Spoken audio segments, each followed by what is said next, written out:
और जयराम दादा बात करके कुछ नंबर मिलता है तो अगर दे तो दे दिया हम दे दिए नंबर ऑन दे बोलो अभी ऑन रहेगा। हाँ अभी हम मोबाइल ऑन कर दे तक हॉस्पिटल में लियो अभी हमारी बात हुई तो हमारे से आप देखेंगे कि जिस कंपनी ने ले गया था वो कंपनी आपको यहाँ से केरल के है ठेकेदार, और वो कंपनी देखिएगा इन्होंने पूरा एग्रीमेंट बतौर साइन किया है। अगर राज्य सरकार समन्वय स्थापित करने में विफल होती है या फिर केंद्र सरकार विदेश मंत्रालय इस पर अगर संज्ञान लेने में ढिलाई करती है तो हम लोग राज्य सरकार और केंद्र सरकार के विपक्ष में जाकर आंदोलन प्रदर्शन करने का काम करेंगे। डिस्कस कर ली कैसे हमने कहा की करवाई, बाकी तब तक तो नहीं हिम्मत मैंने बढ़िया से रही यार, दो चार पैसा का जरूरत हमने बोले हमने अकाउंट डालवाई चंदा करके। पैसा तो बतेबो जोर पर तब बतेबो भी तोरा बता सकलिए। हां केस मुकदमा भी कर दिले है ना, वहां दिक्कत हो गए, केस भी कर दिले ठेकेदार में हमने के 7 महीना काम कर लिए 2 महीना पैसा दिले है और मांगे गए तो धमकी उनकी दे दे है और बात कह दे कि ना तो केस कर दो, केस भी कर दिले है, टीचर जो तो बंद कर दिले हमने के, खाना पीना ना दे रहे है, केस भी कर दिले है। अब आस कर ले कि कोई जाना तो वो ऐसे कर दो ऐसे जेल में सजा दो तो वारंट करा दो गिरफ्तारी करा दो, अरे बहुत तरह तरह धमकी मिल रहा हमने देने। ठेकेदार कहाँ के लागो दादा? केरल के लोग ठेकेदार और हमने भेजना लगो मद्रास के। केरल ठेकेदार हो ना? अच्छा ठीक है। हाँ तो अगर केस भेजे ना तो केस के टेकअवर तो विदेश मंत्रालय करते हैं, वहाँ तक चिट्ठी हमने फोर्स करे, यहाँ के जितना भी जनप्रतिनिधि है अपने लेटर के माध्यम से वहाँ तक हमने पहुँचवाए, उठा चिंता नहीं करा। अभी अगर तत्काल भोजन पानी की अगर कोनो अति हो तो हमने के बोला और सऊदी में कौन क्षेत्र में है सकल हमने और भी साथी वहाँ रहा है तो अपने से कुछ मदद करे हमने व्यवस्था करवाई। रियाद में अल हरिक यहाँ जो नाम लगे रियाद से 200 किलोमीटर दूर पे फर्क में अल हरिक हाँ लोकेशन भेज दिया ताकि अगर सऊदी में हमने बहुत सारा लोग होते अगर झारखंड के या भारत के तो अपनी से हमने समन्वय स्थापित करके तो तक पहुंचवाई। अब तक कुछ हमने 45 आदमी पे है पर लोकेशन भेज हाँ लोकेशन भेजिए और हमने तब तक अपन कुछ भेजा तो कि नहीं बा जैसे पे तो हमने टेलीफोन के माध्यम से सूचना दे तो की हमने के चाहिए यार हमें सिविल वाला भी बात भेल ले भैया, हमें सिविल वाला बात कर ले तो हमें सिविल वाला यहाँ पे पलट गए यहाँ सब कुछ बात करके ना दूसरे बदल गए वहां जाके ऑफिस में बदल गए हम क्या घूस उस मिले की बोले समझ ना आ रहा, हम तो कुछ ध्यान ना दे रहे, हमें सिर्फ फोन भी ना कर ले, फोन करे तो उठे ना करे, फोन ना उठा ले मिसी बोला। इंडियन एम्बेसी से बात हो। अच्छा वहाँ के इंडियन एम्बेसी जो हो सब बातचीत तो नहीं थे वो? हाँ बात भेल रहे तो अभी फोन ना उठा रहे, आज कुछ हमें बोल दिया जल का यार वहाँ पे गला बार पूछो ना कर लगो घूस उस खा गए की कर हमको पता नहीं चल रहा हम देखिए। अच्छा ठीक ठेकेदार जा तेरा दे चले तो पैसा दे दे लेते। कोई बात नहीं चिंता नहीं कर, हमने राज्य से जितना भी हमने जनप्रतिनिधि हमने दबाव बनाए हुए दबाव आएगा तो करे पता नहीं अपन विदेश मंत्री जी हो कांग्रेस करे पता है वो करते हैं काज करते बट हम लाइन अप कर लेबे ठीक। हाँ जल्दी जगह करे तो 1 महीना हमने बैग ले बैठले मतलब और 2 तारीख से बैठले 2 दिसंबर से बैठा लिया हमने गुहार लगे थे 6 दिसंबर से हमने गुहार लगे ले तो से बात करे खातिर अभी बड़ी प्रयास करेंगे, बड़ी नंबर खरीदे लेकिन ना गलो तो देवेंद्र दास के और मोती लाल के नंबर रखेंगे मिलल कन्या बात की खानी गलो बाकी तो से बड़ी प्रयास करेंगे लेकिन हमने नंबर हाँ हमारा तबीयत खराब होलो बीच में तो हम बाहर लिए। ठीक है हमने इसमें हॉस्पिटल में तो आने वाले तो खाना पीना भेवा है खाना पीना है मतलब रोटी लाना यो खरीद के 1 रुपया में 1 रोटी होकर में 2 आदमी मिलके खाइयो। अच्छा ठीक हो, अगर भोजन के लिए अगर कुछ पैसा वगैरह चाहिए तो हमने चंदा वगैरह कलेक्ट करके तो नहीं भेजबो। अच्छा तो ठीक है जब ना जन दुकानवा में तो नहीं कीना ही तो फोन पे ले हो ना, फोन पे ना चले ना, फोन पे ना चले जो दुकानों में नहीं चलो जहाँ तो नहीं खरीदवी नहीं ऑनलाइन तो उसे व्यवस्थित बात करें, कुछ निकलेगा नहीं इससे। दोसर है ना। यार हमने क्या दो तीन आदमी बीमार भी पड़ गए है ना, 2-3 आदमी बीमार पड़ गए तो इलाज पाए ना करा पा रही हमनी काहे के आज जे हमने क्या जे इंश्योरेंस हमने दले लेने कंपनियां इधर में इंश्योरेंस बना दे वाला वो हटा दे, इंश्योरेंस ना दे रहा है तो हॉस्पिटल के बाद बावजूद भी कहते कि तोने की कपिल है तो कपिल मतलब साहब है तो तोने के कंपनियां से तबे इलाज हो तो ना कर पा वो इलाज तो हम भी बड़ी परेशान हो गए इलाज के चक्कर में। 2-3 आदमी घर बीमार पड़ गए, पानी उल्टा पी के पनिया सब बंद कर दे ना, फिर नलका वाला पनिया पियो है सफा वाला पनिया तो फिर पीला पति हो गए। अच्छा तोनी हम अभी अरुण से बात कर ले लियो तो अगर कहले ये कि तोनी जो लिखित शिकायत करना है ना दूतावास में चाहे विदेश मंत्रालय में या जनप्रतिनिधि ककरो दले भी से चिट्ठिया हमरा व्हाट्सएप कर दियो, ठीक है, भेज दियो।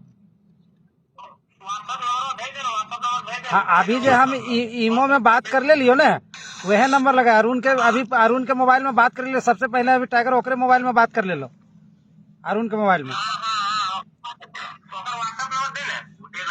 वही लगा हमारा व्हाट्सएप नंबर।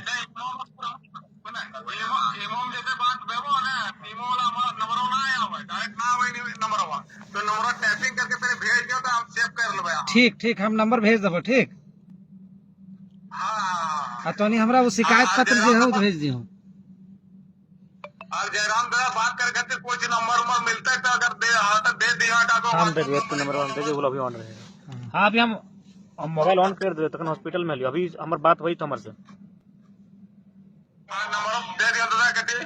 ठीक ठीक हाँ ठीक ठीक व्यस्त रहिए। हाँ एकदम पूरा ध्यान है, प्रणाम। ठीक ठीक हिम्मत से रखे तो नहीं, हिम्मत से रहिए। हाँ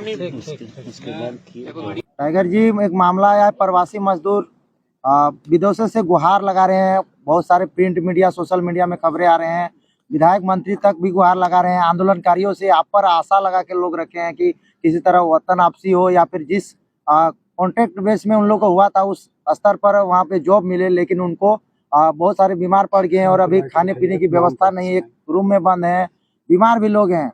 आप लोगों पास भी आप देख सकते हैं कि आप लोग इतने दिन से आंदोलन कर रहे हैं तो प्रवासी मजदूर भी आप लोगों को चाह रहे हैं कि सरकार में आए और लोगों को यहाँ रोजगार है और आप लोगों को पसंद करती है, तो इसको लेकर जो मामला सामने आया है उसको लेकर क्या करना चाह रहे हैं, आगे आप लोगों का क्या स्टैंड है? देखिए आज प्रेस के माध्यम से हमें भी जानकारी मिली जिसमें हमारे हाथ में हिंदुस्तान सम्मानित पत्रिका अखबार का पेपर कटिंग है, जिसमें हमारे सऊदी अरब में फंसे हुए बिशुनगढ़ और उनके पड़ोसी जो क्षेत्र हैं बगोदर, नावाडी, डुमरी, लगभग 45 के आसपास मजदूर फंसे हुए हैं और उन्होंने भारत सरकार से वतन वापसी की गुहार लगाई है। और आज ये आकस्मिक बैठक हम लोग की भी इसी क्रम में हुई आज रात के अंधेरे में कि हम लोग इनके लिए क्या कर सकते हैं। सबसे पहली बात, पक्ष विपक्ष चलता रहेगा, राजनीतिक मतभेद चलता रहेगा, लेकिन अभी चूंकि हम लोग चाहेंगे कि जो सरकार में बैठे लोग हैं, जो विपक्ष में बैठे लोग हैं और जो भी आंदोलनकारी हैं, एकमुश्त होकर आपस में समन्वय स्थापित करके आज जो हमारे प्रवासी मजदूर जो 45 फंसे हैं सऊदी अरब में, जिनकी जान पर भी अब संकट आने को है, चूंकि कई दिनों से उन्हें एक कमरे में बंद कर दिया गया। अभी उनसे हमारी टेलीफोनिक हमारे साथ वीडियो कॉल बात हुई जिसमें हमारे सभी साथी दिनेश सर, माहिदा, अजय दा, हमारे संजय का, विनोद दा है, सभी मिलकर हम लोग उनसे टेलीफोनिक बात किए तो उस माध्यम से भी उन्होंने अपने दर्द को साझा किया हम तक। तो हम लोग आज चूंकि मीडिया का बहुत बड़ा हाथ होता है जनता की आवाज को पूरे देश तक फैलाने का, तो हम लोग आप मीडिया बंधुओं के माध्यम से सबसे पहले जो देश का चूंकि ये विदेश मंत्रालय का विषय है, उनसे हम आह्वान करेंगे कि आप जिस उम्मीद के साथ जनता का मत के माध्यम से वहां तक चुनकर जाते हैं, शिखर पर पहुंचते हैं, सरकारें बनाते हैं, सरकारें बनाने के बाद आप ऐशो आराम का जीवन यापन करते हैं, आपके पास सुरक्षा होती है, आपके पास कई महंगी गाड़ियां होती है, आपके परिवार का जीवन बदल जाता है, लेकिन आपको वोट करने वाला आज भी एक आम मजदूर ही है। आज वह मजदूर इतना मजबूर है कि अपनी जान को जोखिम में रखकर इस राज्य में बाहर नहीं, इस वतन से बाहर जाकर रोजगार की तलाश में गया है। तो मैं नैतिकता के आधार पर, मानवता के आधार पर और लोकतांत्रिक मूल्यों के आधार पर मैं विदेश मंत्रालय यानी भारत सरकार जो केंद्र बैठी है उनके माध्यम से हम चाहेंगे कि हमारी आवाज उन तक पहुंचे, प्रवासी मजदूरों की उनकी आवाज पहुंचे और उनको वतन वापसी का रास्ता तैयार करे। और साथ ही हम राज्य सरकार को भी संदेश देना चाहेंगे, हालांकि राज्य सरकार रोजगार के मामले में विफल रही है, तो कम से कम रोजगार नहीं दे पाई तो कम से कम उन जो वतन के बाहर जो हमारे मजदूर राज्य के फंसे हैं उतना खर्चा करे और उन्हें वतन वापसी के लिए एक रास्ता तैयार करे। साथ ही राज्य की सरकार है आपकी, तो आप कम से कम जो केंद्र में सरकार बैठी है उनसे एक समन्वय बनाए, एक सामंजस्य स्थापित करे और उन 45 मजदूरों की वतन वापसी की तैयारी करे और उसके लिए पहल करे और इस मामले को गंभीरतापूर्वक संज्ञान में ले, इस मामले को गंभीरतापूर्वक संज्ञान में ले। और हम लोग आशा करते हैं राज्य सरकार, केंद्र सरकार एक समन्वय स्थापित करते हुए इस विषय में इस प्रकार का त्वरित कार्रवाई करे कि जो ये पुराना साल हमारा 2023 जब खत्म होगा और जब नया साल का उदय होगा तो उस परिवार 45 के 45 परिवार में एक खुशी का उदय होगा, उनके चेहरे पर एक मुस्कान का उदय होगा, हम ये आकांक्षा रखते हैं। तो अगर राज्य सरकार समन्वय स्थापित करने में विफल होती है या फिर केंद्र सरकार, विदेश मंत्रालय इस पर अगर संज्ञान लेने में ढिलाई करती है तो हम लोग राज्य सरकार और केंद्र सरकार के विपक्ष में जाकर आंदोलन प्रदर्शन करने का काम करेंगे और तीनों जिला का जो मुख्यालय होगा हम लोग वहां धरना प्रदर्शन का काम करेंगे और अपने ज्ञापन को सौंपने का कार्य करेंगे। सबसे पहले हम लोग ज्ञापन देने की तैयारी 1-2 दिन में करेंगे और हम लोग 1 सप्ताह का मोहलत देंगे, उसके बाद हम लोग जिला मुख्यालय में धरना देने का काम करेंगे और निश्चय हम लोग उस मजदूर, जब भी हमारे 45 कोई भाई है, कोई बंधु है, कोई अभिभावक है, हम उनके साथ खड़े हैं और हमारी जो भी सामर्थ्य है हमारे संगठन का हम लोग उनके साथ देने के लिए इस लड़ाई को कमर कस के लड़ेंगे और निश्चय ही उनकी वतन वापसी कैसे हो इस पर हम लोग, जब तक उनकी वतन वापसी नहीं होगी हम लोग कोई ऐसा दिन नहीं होगा जो हम लोग चर्चा परिचर्चा नहीं करेंगे। हम लोग चुप नहीं बैठेंगे तब तक, जो भी हमारा साधन संसाधन होगा हम लोग वार्ता करने का प्रयास करेंगे, हम लोग सामंजस्य बनाने का प्रयास करेंगे। ऐसा नहीं है और हम चाहेंगे जब मजदूरों का बात आएगा तो पक्ष विपक्ष त्रिपक्ष नहीं होना चाहिए, सबको उनको वतन वापस कैसे लाया जाए इस पर सोचना चाहिए। लंबे दौर पर प्रवासी मजदूरों से आपने वीडियो कॉल के माध्यम से बातचीत किया, क्या वहां से निर्णय, उधर से क्या खबरें आ रही है और आप देखिए स्तर पर क्या कर रहे हैं? हम चाहेंगे उस विषय पर दिनेश सर बेहतर बताएंगे क्योंकि इनके प्रखंड से हैं, माही पटेल दा बताएंगे, अजय दा भी कुछ बताएंगे क्योंकि इन्होंने भी उनसे बातें की हैं, तो आप इनसे भी सुने थोड़ा। सबसे पहले तो हमारी संवेदना उन तमाम मजदूरों के साथ है, हमारी संवेदना उन तमाम मजदूरों के साथ है और उनके परिवारों के साथ है। हमें विश्वास है भारत सरकार इस पर पहल करेगी और उनके चेहरों पर मुस्कान लौटाने का काम करेगी। अभी हम लोग बात कर रहे थे, आप लोगों ने देखा तो मजदूर स्पष्ट कह रहे थे कि वहाँ उन्हें खाने के भी लाले पड़ रहे हैं। 2-3 मजदूर बीमार पड़ गए, उनके इलाज कराने में फजियत आ रहा है और उनके साथ स्थिति ये है कि 7 महीने में मात्र 2 महीने का उन्हें सैलरी दिया गया है। आप वस्तु स्थिति इस बात से अंदाजा लगा सकते हैं कि भारत से बाहर जाने वाले मजदूरों की क्या स्थिति है। आप इस बात से अंदाजा लगाइए कि उन्हें बोल कर ले जाया जाता है कि 35,000 का सैलरी देंगे और महज 12,000 का सैलरी दिया जाता है, उस पर भी 7 महीने में मात्र 2 महीने का दिया जाता है। और जब उसका विरोध किया जाता है तो उन्हें बाहर से बंद करके एक कमरे में कैद कर दिया जाता है और खाने की व्यवस्था वहाँ उपलब्ध नहीं है। ये स्थिति है। भारत सरकार मानवीय दृष्टिकोण से इस पर संज्ञान ले और मानवता के आधार पर कम से कम उनको वापस लाने का कोशिश करे, ये हम लोग आज अपील करना चाहते हैं। मेडिकल सुविधा के लिए उन लोगों को इलाज नहीं किया, रोका जा रहा है इलाज से। जी बिल्कुल, मेडिकल सुविधा के लिए कोई उन लोगों को सुविधा नहीं दिया जा रहा है, जबकि अभी हमारे पास एग्रीमेंट पेपर है और एग्रीमेंट पेपर के माध्यम से आप देख सकते हैं कि एग्रीमेंट पेपर में स्पष्ट लिखा हुआ है, स्पष्ट लिखा हुआ है कि उन्हें कौन कौन सी सुविधाएं दी जानी है। उन्हें ट्रांसपोर्टेशन दिया जाना है, एकोमोडेशन दिया जाना है, यानी खाने पीने की व्यवस्था देनी है और उनको वहाँ रहने का व्यवस्था देना है।